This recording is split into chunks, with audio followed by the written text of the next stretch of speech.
Okay, let it be known. I'm working hard when I ain't on the phone. This ain't a home, this ain't a phone. Grind never stopping, I'm keeping it cold. Well, like I say, mental health is very important to us. If you guys want to show love to that, it's Tyreek Hill, familyfoundation.org. Y'all can show some love to that. But Julius know how we grew up, man. Like our parents, they taught us, man. If you going through something, suck it up.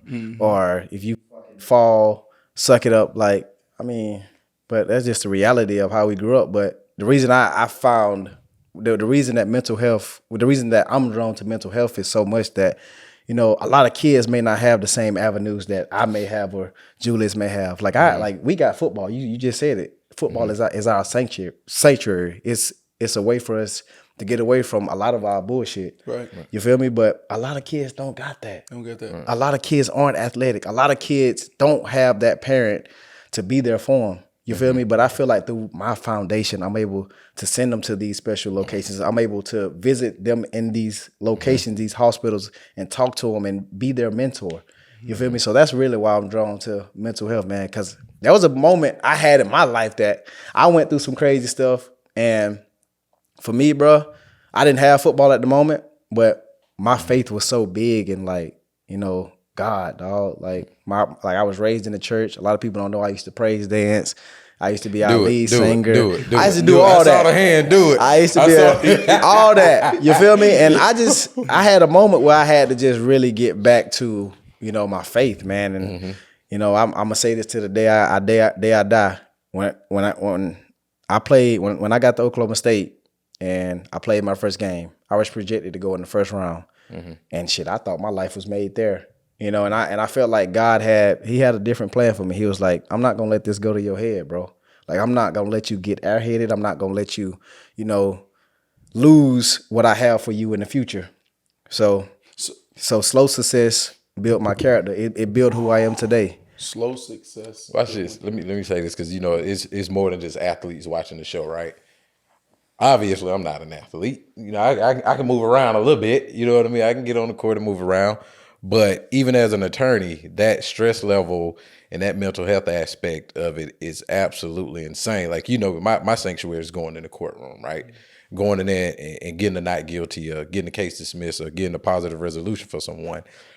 But when you see, like you said, you deal with those self-assessment moments. He's speaking. He's speaking in the terms of people who are not actually guilty. Right. Yeah. For sure. He's not. Well, you know, guilty is just, once the jury say you guilty, you know, or you take a plea. But up and until the end, it is what it is. You know what I mean? It's just like Ross say, accusations. That's all it is. But to the non-athletes, and I want to make sure everyone understands, not to take away anything what you guys go through on the field, but it's different levels and different professions that bring about with it a certain level of stress that pushes you into that mental health realm that's like, damn, like I am less than, you know what I mean? Or as a receiver, you know, a receiver ahead of you, like they put you in the two, right? They make you the secondary receiver, and it's like, damn, am I less than? That's right. When you're really not. Yeah. You know what I'm saying? It's almost like you said, to poke that bear for you to kick it into that gear. It's like, all right, obviously I'm doing something that, you know, I'm not the number one receiver. I'm not the best attorney. I'm not the cheater just yet. So that self-assessment, like I said, even as an attorney, you know, looking in the mirror, and any other profession, is just like, damn, you know what I mean? Like, I really got to live this and deal with it. And a lot of people don't see it, because by the time we get out, it's just shits and smiles, right? Because you got to put on you talked about having a mask on. When we talked about, you know, certain days, and depending on the crowd, sometimes you have to wear a mask. And like future, at that point, you can really just take your mask off and like, hey, this is who the hell I am. It is what it is. Deal with it. That's right. You know what I mean? So I just wanted to get that piece out for the non-athletes. Well, you know, people who deal with mental health issues, anxiety. Don't feel like you have to be, you know, an athlete to embrace that side, or they're the only ones. I mean, they deal with it on a different. I would think y'all deal with it on a different level, because once that check come in, you got family, you got friends, you got this. You're failing in everything front of the world. Right, you know right. So right. Let's talk about that survivor's remorse. Yeah. Survivor's remorse. How y'all feel about that? To where you how do you feel about that? Yeah, that's a real thing. It is. Yeah, I just got goosebumps when you brought that up, because I think Well, for me,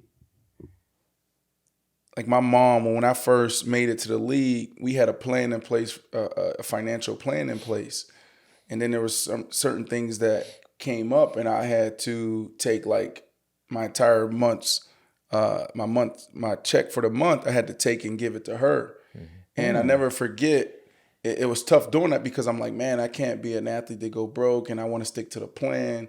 And so I'm sitting here, and I was sitting there in my bed in Denver, Colorado, and it was really comfortable. Brand new townhome, worked my ass off to get there.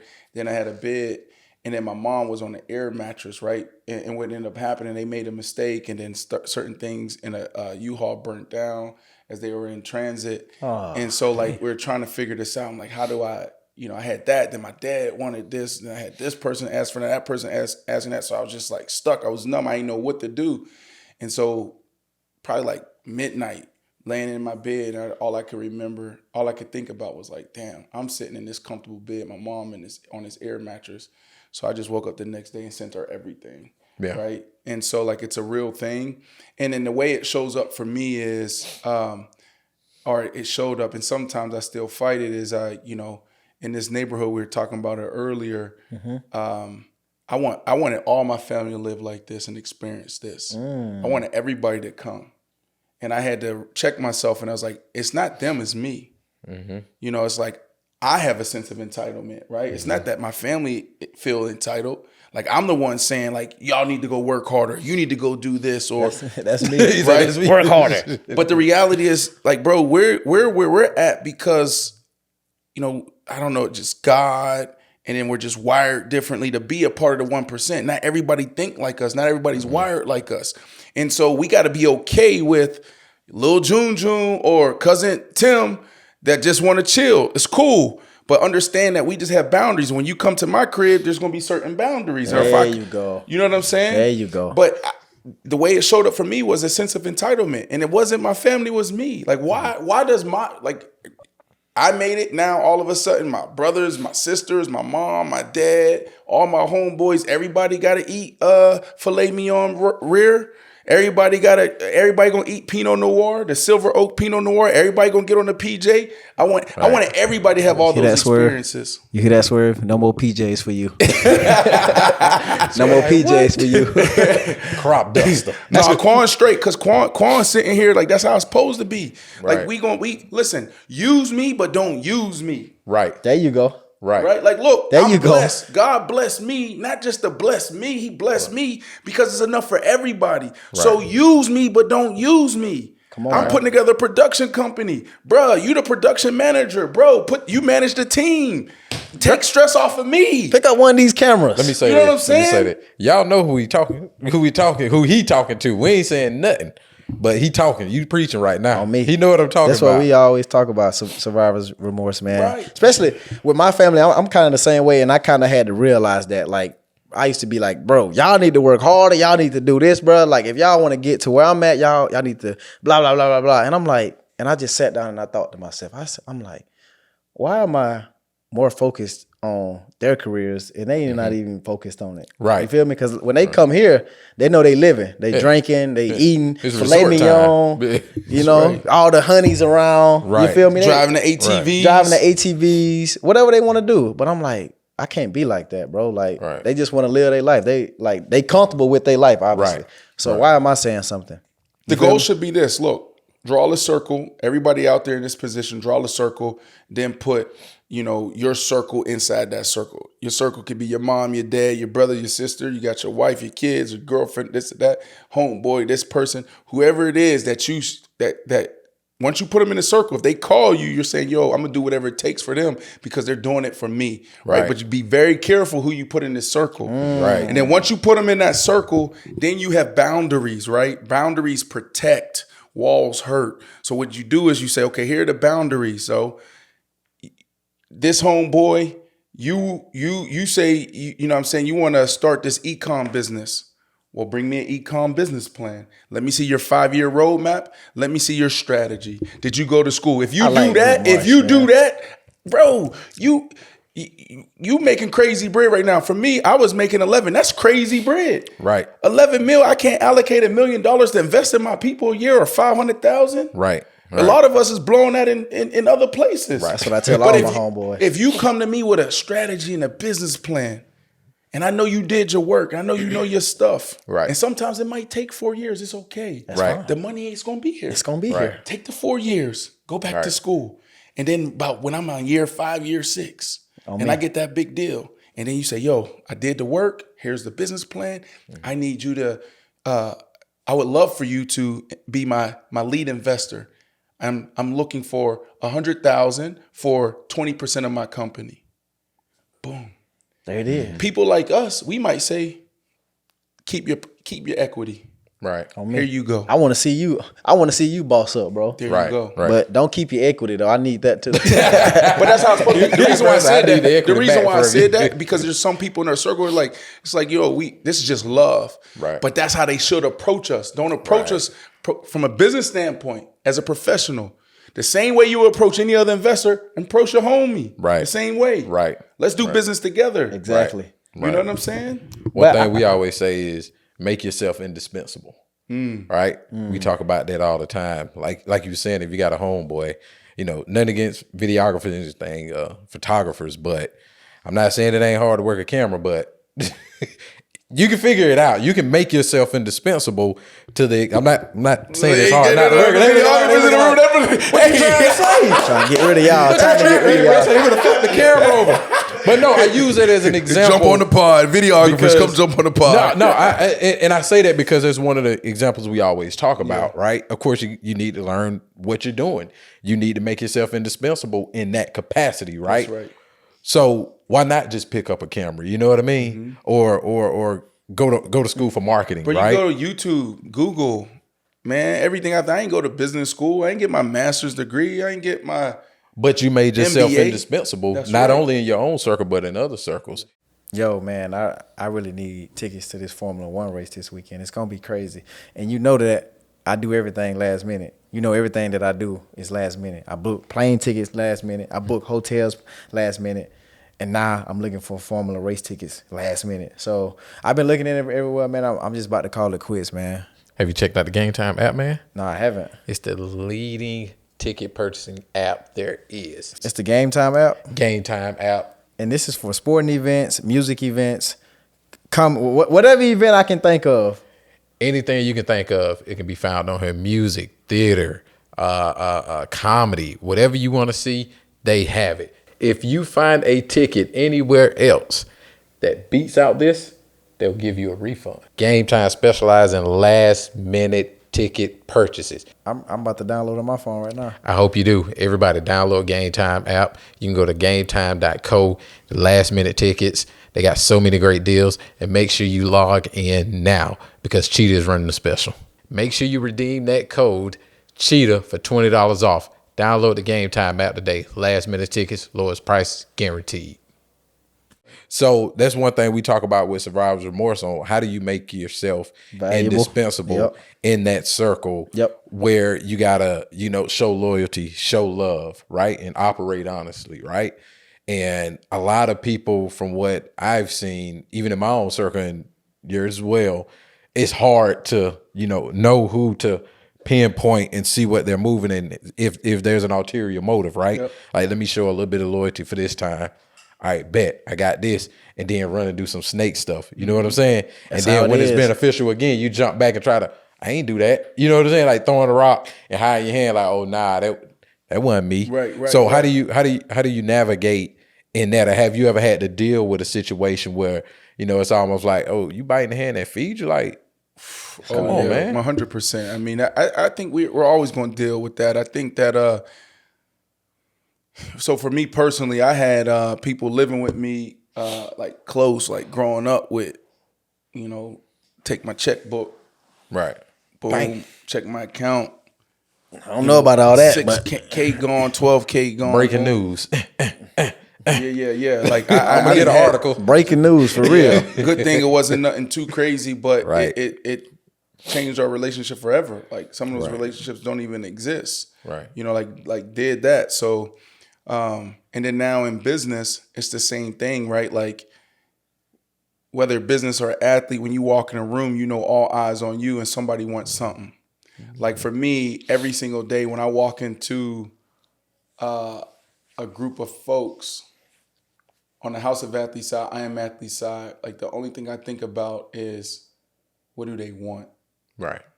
You understand? Because I got my circle from a family standpoint and I got my circle from a business standpoint. Right. Right. And what we got to do, and let me back it up a little bit because I want to be clear here. I want to make sure I give the people watching something they can take home and some jewels. Yeah, give us a nugget, please.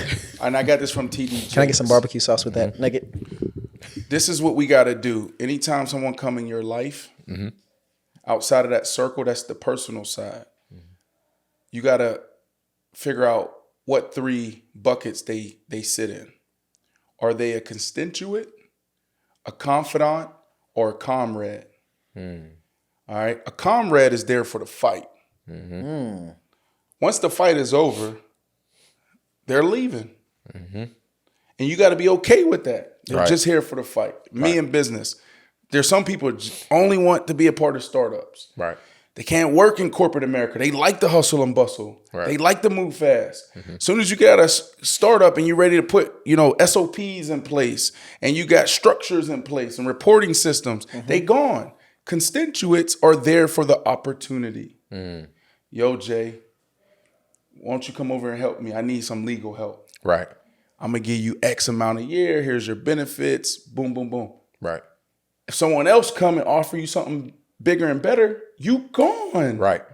Right. That's a constituent. Right. There for the opportunity. Right. And then you have the confidants. The confidants are there for you, no matter what.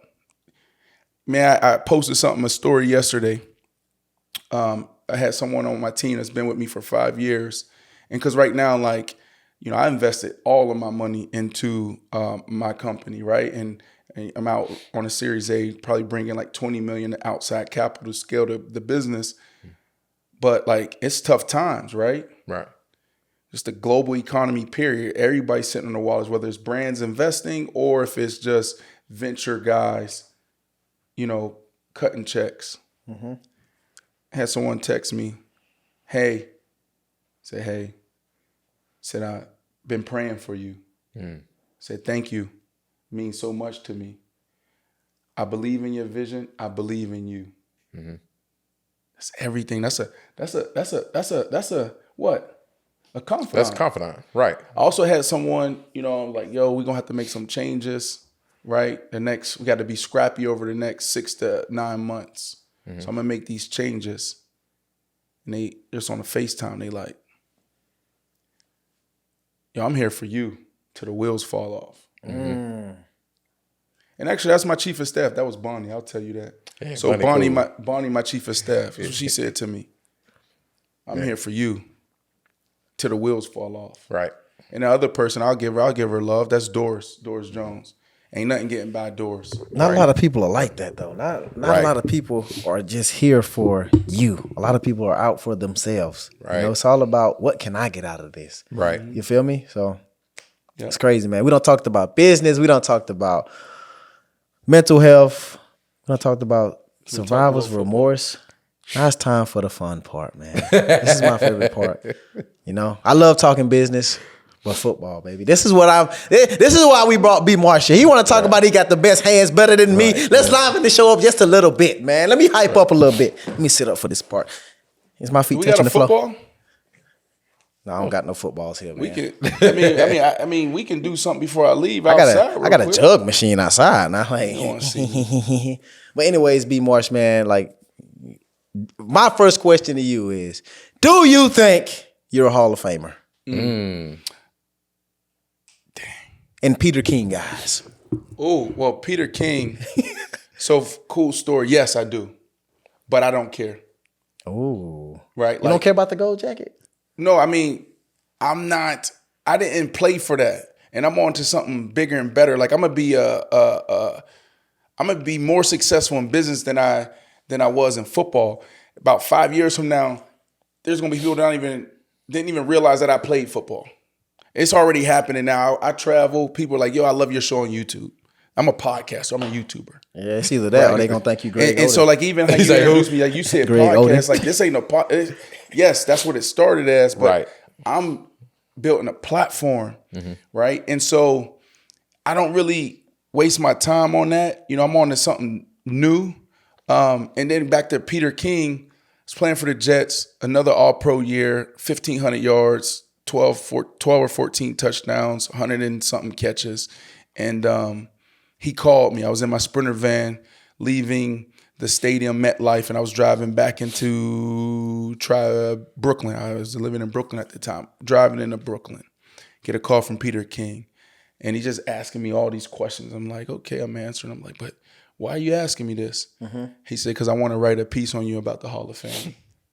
Right, so it's interesting that you brought up Peter King because he was the first reporter to call me and start peeling back layers on Hall of Fame. He was looking at my numbers, and that's what it takes, right? Like you have reporters in the room standing on a table fighting for you and selling you. Yeah, you gotta have that off the field career, obviously, to be in the Hall of Fame. It's not only about what you do inside the lines, but what you do outside the lines as well. Because they just I feel like they just let anybody in the Hall of Fame these days. Right. You think so? Bro, come on, let's be real. Are you a Hall of Famer? I don't. Super Bowl champ. You take that away, huh? That's what I am. Are you a Hall of Famer? But I just feel like, let's think about it though. Like guys like Lawrence Taylor, guys like Deion Sanders, those are Hall of Famers. Like those are guys who really like revolution. I don't need what's the R word? Revolutionized. Yeah, that word, the game. That's what they like. They changed the game. I feel like Hall of Fame players are guys who changed the game. You feel me? They be putting anybody in there. Like I seen Devin Hester not even going to the Hall of Fame. Like what? He should have been first ballot. He should have been the first pick. Like what? He changed the game. Right. Like this is a guy who Right. teams are scared to punt the ball to, but you're not putting him in. Peter King. No, I think he voted for him. Yeah, I don't know why I'm saying Peter King a lot. Maybe because he the only voter I know. But yeah, Devin Hester's supposed to be in the Hall of Fame. Easy. So let me ask you a question. Is Reggie Wayne a Hall of Famer? See, to me, that's a toss-up, bro. It's a toss-up. Because here's why. Play with Marvin Harrison. Play with Tom Brady. And they won a Super Bowl. And Or Peyton Manning? what I said? Tom Brady. Fuck. Tom Brady, stop talking about me. That's an old school memory. That's what Mama used to say. But play with Peyton Manning. And I just don't. Clark. Edge. I think he's a Hall of Famer. I think. But I see your argument. I see your point. What about Andre Johnson? Oh yeah. I like OG. Yes. Ocho? How many Years he played? Yeah, how many years 11? he played? See, Ocho, I really see T.O. I can say yes, but Ocho I really don't know much about. Okay. Travis Kelce. Yeah, the best tight end of all time. Of all time? Of all time. Over Antonio Gates, Tony Gonzalez, Man. Gronkowski. Better. I don't care how many Super Bowls Gronk got. I don't care how big and physical Gronk is. If people actually watch Travis Kelce play football, like he's a receiver built inside of a tight end body. Guy's 6'6", and I usually don't talk about people like this, but dude is nice, bro. He's crafty as shit, can get open, can run any route, and a lot of people don't give him credit for blocking. Like he's selfless. Like he'll get out there and block Von Miller if he got to, block fucking Khalil Mack if he got to. It may be backside, but he's doing it. So when you were there, who was the one? I mean, obviously the cheater the one, baby. How'd y'all do that, bro? Because Come on, baby. Like no, but it was interesting. I'm gonna tell you like this: when the girls walk in the club, they look at me and say, "He the one." Like, come on, baby. Bro on a model. So you want a model? I'm AB Junior. You want a model? I can't wait to run off the field. Mate, if I don't get my one catch for my incentive, I'm running off the field. I'm saying it now. Saying it now. What you say now? I can go on. Hey guys, so some very exciting news. Summertime is coming, obviously. Are you ready to unveil your beach bod? Manscaped is here to ensure your body is ready for wow with their game-changing full body grooming and hygiene products. Don't be the guy at the beach with Austin Powers chest hair And if you grew some Winterman tits, the least you can do is make sure that they're at least hairless, right? It's time to get ready for hot guy summer by going to manscaped.com for 20% off and free shipping with the code Cheetah. I mean, I didn't start using Manscaped till I got to Miami. When I was in KC, I was hairy as Travis Kelce, Austin Powers. So guys, look, this Manscaped 4.0 kit. It comes with the Essential Lawnmower 4.0, which is waterproof. So if you ever drop it in the shower, you still got a chance to save that product. Cordless body trimmer, and a ton of other liquid formulas to round out your grooming routine. Whether you're trimming your chest or the chest in your pants. Y'all know what I mean when I say that. This is the best trimmer on the market. Get 20% off free shipping with the code Cheetah at manscaped.com. That's 20% off free shipping with the code Cheetah at manscaped.com. So trim your chesticles with the besticles. Man, that's an interesting discussion on this Hall of Fame thing. I want you to hold that for your podcast, though. Okay, I'll say that. I know you got some good questions, bro. I'm gonna give you some Jews. I'm gonna make people re-hate me again just so I can get media attention. You want to be the bad guy? No, I want to be. He wants to be the villain. I'm an instigator. I think you're torn. I'm an instigator. I'm like in the middle. We're like the biggest troll on Twitter. Yeah, he's torn though because he's a super nice guy, but then he's a troll. No. That's just a part of it. Yeah, right, bro. That's the package. Right. But I am athlete. Mm-hmm. The origins to where it is now. We got to talk about the split. Yep. We got to address the elephant in the room. I was just finna end the show. I was finna end the show, but we ain't gonna be messy. But you know, I will say this: we ain't gonna be messy. But Fred is on his way over here, just so you know. So watch what you say. So right. Yeah, Fred like 3 houses down. So he's gonna pull up. But nah. So what was the split like? Was it just business or just? Because everything comes to an end, right? And y'all would break the internet if y'all actually got Fred to actually sit here and then we talk about it. Oh, so tell us what happened. No, I'm saying. Yeah, but y'all would break the internet. He on the way. But you can tell us your side. Yeah. So your question is, so I've talked about it a few times. You know, for the first 8-9 months, I tried to take the high road. I did take that high road. Take the low one today. I want to hear what happened. we want the dirt. You're supposed to be an attorney. You're supposed to be telling me the opposite. It ain't legal though. Look, this is what I would say. This is how I would do this. See, we want the Pittsburgh answer. We don't want the I am athlete answer. He finna water this we want Pittsburgh B. Marsh. Pittsburgh B. Marsh. If you talking to somebody, they thinking about it. They contemplating what to say. Trying to say the right thing. So you going back to what Ricky said. You say the stuff that you really want to say. We go back to mental. Let's go back to mental health, and it's not even mental health. It's just about just how to be a decent human being. Mm-hmm. You got to take accountability. What you trying to say? Look yourself in the mirror. We talked about self-assessment. Right? Mm-hmm. So this is what I would do. In retrospect, had a vision. Mm-hmm. Literally a couple of houses down before you moved in the neighborhood. I'm sitting out there on my porch. Channing Crowder sitting there. And he was one of my all-time favorite teammates, one of them. Mm-hmm. And I'm like, damn, let's start a podcast. Why? Because during the time you had the Stephen A. Smiths of the world, like, streaming live from their cribs with AirPods in. Right. Grainy, look bad. I was like, yo, we could potentially sell a show. Right. So I'm like, boom, Chan, like, would you do this? Yeah. It's like, you think Fred T would do? Tomorrow I'm going to pull up on Fred T. He said, yeah, go holler at him. Jump in my golf cart, drive over. Fred T, boom. Yeah, I'll rock with you. Same thing with Reggie Wayne.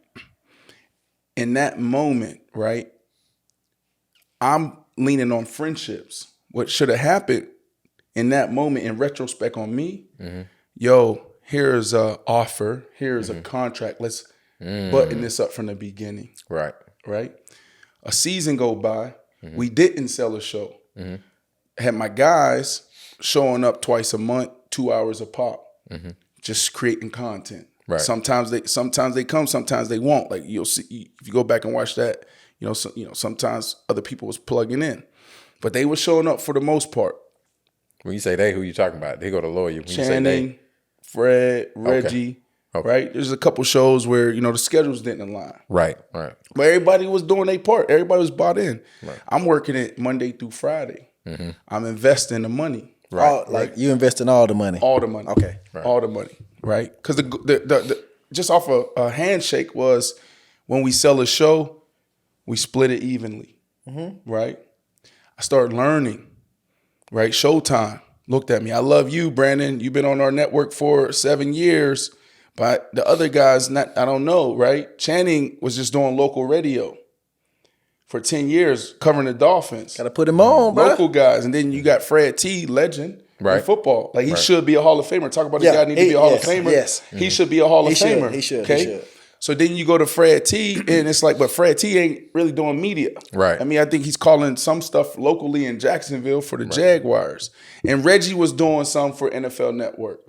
So they were like, yo, just change up the squad. Because back then it was all about big names. Right. And I said, no, I gave them my word. Right. So I can't do that. Then I had other people come in. I want to buy the we need to own the IP. We need to do this and that. I was like, no, I said no probably 1,000 times to some deals that, you know, majority would say yes to. So after that season, we didn't accomplish the goal. The goal was to sell the show. Mm-hmm. Right. So after that season, I sat down with my agent at WME, know nothing about like the production world, right? It was only House of Athlete, 5-year roadmap business plan. So I sit down with my guys there to represent like some of the biggest names in sports, production companies, and they sell shows all the time. Like, yo, I'm going to continue with this. How should I approach it? So they gave me all the stuff like, this is how you bring in production, this is how you rev share, this is how you do X, Y, and Z, okay? So I go, we have a meeting. Mm-hmm. Hey guys, here's the information I got from WME and my agency. Mm-hmm. I advise you guys to do the same, you know, because I don't want anybody to look at this and say like I'm trying to take. I didn't even use the words taking advantage because it wasn't even near. Right. It was just like, yo, I just want y'all to make sure that y'all comfortable with this. So do y'all work. I did my work. And this is what they're saying is industry standard. Right. It was just an offer sheet to continue for another season. I couldn't ask them for season 2 to do another season for free. Right. So what ended up happening is like you had 2 opportunities. One, you can invest, right? And we rev share.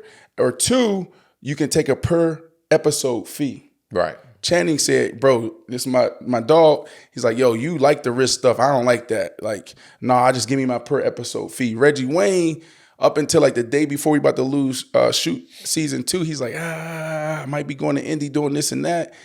And at the last moment, I called Ocho. Mm-hmm. I'm like, Ocho, would you do this? Right. And I was like, bro, I got X amount per episode. Like, fuck yeah. Right. Boom. And then Fred was the only one who was like, yo, like I believe in equity, I believe in ownership. So long story short, right, that's the origin story, that's how it was. Season 2, we go and then we break through. Boom. Right. Major. And then so everybody, you know, we're starting to button up stuff. We're trying more deals, looking at NASCAR, looking at certain things. And then, you know, Fred comes, he's like, yo, let's have a meeting. We schedule a meeting, didn't come, scheduled it again. Then we start going through it. And he and I could not align because he kept going back to, well, you know, 25% of the company. And I'm looking at like, bro, like I invested $500K at this point. Like the numbers change. Right. You know, and so we could never align there. And again, going back to how it's supposed to be, right? Like, how did you contribute to it?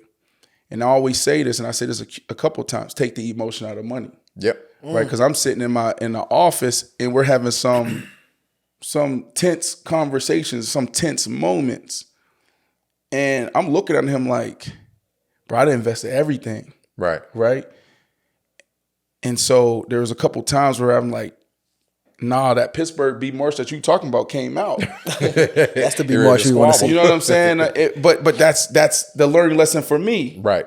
Like even in those moments, you know, you always got to operate from a professional standpoint, right? Can't go in no meeting and say, man, fuck that, man, I invested all the money, like, you know, but I'm getting frustrated because we're having these conversations for 6-7 months. Right. Like it wasn't just like we were literally trying to get on the same page. Right. And so for me, that was another opportunity where I could have done things differently, was in those most heated, tense moments, kept my poise. Right. So I think it's all about the business. And then I think at the end of the day, you know, I had a few people ask, you know, say like, well, if you paying me this, how much are you getting? Right. And so it just got real messy at the end. And then at the end, they looked at, well, I could potentially go make more money doing my own thing. And so it is tense still, you know what I mean? But like, I try to approach it more, like I try to get the information out there because we live in a world now where everybody wants to know, right. And it's important for us to be real and authentic. But what I'm trying not to do is fuel the negativity. What I'm trying not to do is talk bad about this person, that person, that person. I'm gonna take accountability for my part in it. Right. But one thing I know for sure is where I come from. You know what I mean? Like, I'm always good. Right. You know what I'm saying? Like, I don't play no games. Right. To the point where that's what gets me in trouble. Mm-hmm. I'm too real. Right. I'm too authentic. Right. I'm willing to go there. Right. Right. But that don't win in ball all the time. That don't win in business. Nope. Nah. Right. And so I say that because when it comes down to what we talk about and what we doing and what is a fair deal, what is a right deal, I'm always right there. Right. So bad business be bad, that bad. No. I invested $10 million to this point in my company. My vision is my vision. Mm-hmm. Right? Now, do I sit down with my team and other people and try to like, give me input. But if I'm working this every day and you got another thing, you got another thing, you got 20 other things, this is my purpose. I put this in place in 2014. Right. I'm the one hiring everybody, firing everybody, the stuff that nobody else see. Right. Like this person tripping, this person asking for a pay raise, this person saying they want to go over here. We're in the middle of a pandemic too. Right. Right. So it's a lot going on. So like, I always look at, and it's the last thing I would say, you know, because we can talk about it forever. In this situation, I look at it like, what do I need to take from that situation that's going to help me in the future? Right. Right. Right. So I learned a lot. Right. I learned a lot. Right. For sure. Shout out to Pristine Auction for sponsoring today's show. And if you don't know about pristineauction.com, they are my favorite sports memorabilia place for authentic, high quality sports memorabilia. If you are a sports fan like me, you know how important it is to have authentic gear from your favorite sports team and favorite players. That's where Pristine Auction comes in. They offer a wide variety of sports memorabilia from all of your favorite teams and athletes, all at unbeatable prices. Whether you're a fan of football, basketball, baseball, hockey, or any other sport, Pristine Auction has something for you. With over 1,000 items ending daily, you never know what kind of amazing finds you might come across. What I love about Pristine Auction is that everything they sell is guaranteed 100% authentic and backed by the industry's top authentication company, so you can shop confidently knowing that you're getting the real deal. So whether you're a serious collector or just a casual fan, I highly recommend checking out pristineauction.com. And as a special bonus for my listeners, you can use registration code CHEETAH to get $10 off your first purchase. Upgrade your collection now. Sounds like to me I got to give you some feedback. I'm just messing with you. No, go ahead. But it sounds like you said, it was just, hey, this some friendship stuff. We're going to throw this together. I'm investing. Like, logical me, and like you said, you got to take the emotion out of anything when you're dealing with business. Right. Whenever you put your emotion in the business, money, you're gonna lose out. Remember, we was just talking about something similar to that. It's like where, if you don't take it out, it's over with. Like they tell us as an attorney, I think the saying goes like, an attorney who has himself as an attorney has a fool for a client, right? Because everything with that case is emotionally tied to you, and you can't get outside yourself and look at it like, all right, I got to get somebody else scared just because my emotions is tangled up in it. But it sounds like to me in that situation, and it's open for debate, discussion, however, is that if this is my baby and I'm building this consistently, repeatedly every day, I'm losing money on it, I'm investing, I'm making money on it, but I'm handling all the business operations and it's my creation, even without a contract, to me, it's just like, there is no four-way split. You see what I'm saying? Like to me, that's from where we grew up. But why not though? Tell me why not. Why though? not? You want me to break it down? Like, can I use us as an example? Yeah. Why would I say, give me 50% of this, Tyreek? Why? When I know the back story. You know what I mean? So I get that because it's not emotional. You know what I mean? It's business. We on business calls all the time. Right. I get it. It's business. It's not emotional. It's emotional because I love doing it. But when it comes to the business, ain't no way in hell, hey, bro, I need 50 of this. I'd be a damn fool. I wouldn't be who I truly am to him. You know what I mean? as a confidant, right? Yep. If I'm saying, give me 50 of that. I just get Swerve as a co-host then. You see, Until his ass asks for 50. Until he asks for 50. But it seems like it was emotion. It was an emotional entanglement that was going on different other people ends of it, as opposed to saying it's a bigger picture. But you got to think about it though. Right. Like those guys are bringing their name, their likenesses, they're dedicating their time. True. To B Marsh though. True. 100%. Like I'm looking at both sides of it. This is Right. B Marsh's baby. He investing Right. all of his money, all of his time. Right. This is what he's trying to build. But those guys are Right. looking at it as if hey, So we let me ask you a play question. we played ball too. So let me ask you a question. So I have a 5-year roadmap. Okay. Pre-money valuation sitting on $240 million valuation For with significant upside of the business. okay.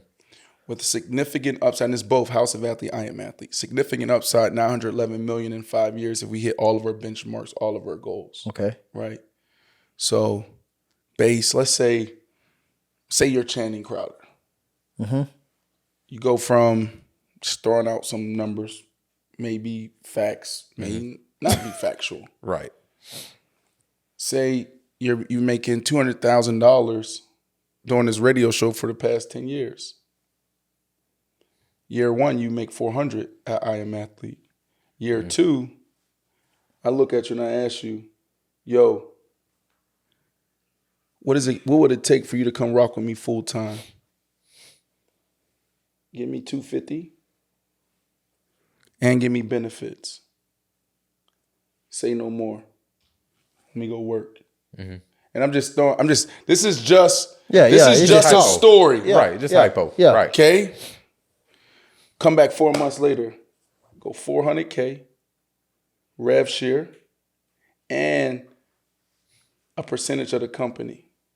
They say in 5 years we could potentially be $1 billion company. We just saw Barstool exit at what? $550 million, completed their sale. Crazy. Right. Okay. Crazy. Right? So with that in mind, me and you, Right. we brothers. We played for the Dolphins same time, right? And this is all hypothetical. Right. Shit. Okay? Yo, I'm going to go do this deal with SiriusXM. They're going to pay me X. You hit your goals. I hit my goals. Boom. Next year, you could probably you be making $1 million. That's more money than I was making on FS1 doing a 5-day-a-week show. So we're going to be working less and making more. And we get a piece of the upside. Now, do you want 50 like what do we do there? I don't know. Well, I know what I'm finna do. Where do I send my resume? Right. So I think like I'm just throwing out different scenarios because these are the type of conversations that you have, for 6-7 months trying to work it out, right? Like I'm looking at and all of us are looking at okay, what's best for me? What's best for the company? How do we all bring this together? Right. You know what I'm saying? So there's situations like that. It's a hypothetical.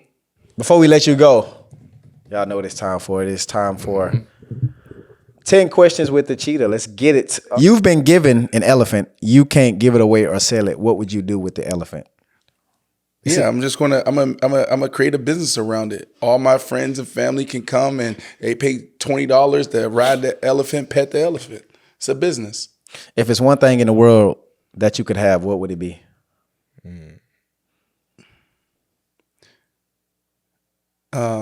Freedom. Well, I would say lotion because you kind of need it. What has been the most bizarre life experience for you? Life itself. Okay. Who has the biggest impact on your life and why? God, number 1, then my children, second. Come on, baby. Now we talking about them babies. If you could be a superhero, what would be your superpower? More of a Batman guy. I like, using my brain, critical thinking, strategic. I'm Batman. So my power would be like Batman ain't no superhero, bro. He just a rich kid, bro. Yeah, he just a dude with gadgets. But that's your answer, though. But I'm with you, though. But he always win, though. There you go. He wins. You want to be Iron Man? No. He dead right now. We good. Would you rather fight 1 horse-sized duck or 100 duck-sized horses? 1 horse-sized duck or 100 duck-sized horses. Hold on. Give me the big. I that's too many people. I'm not quick like you. I got 100 ducks. Nah, give me one big one.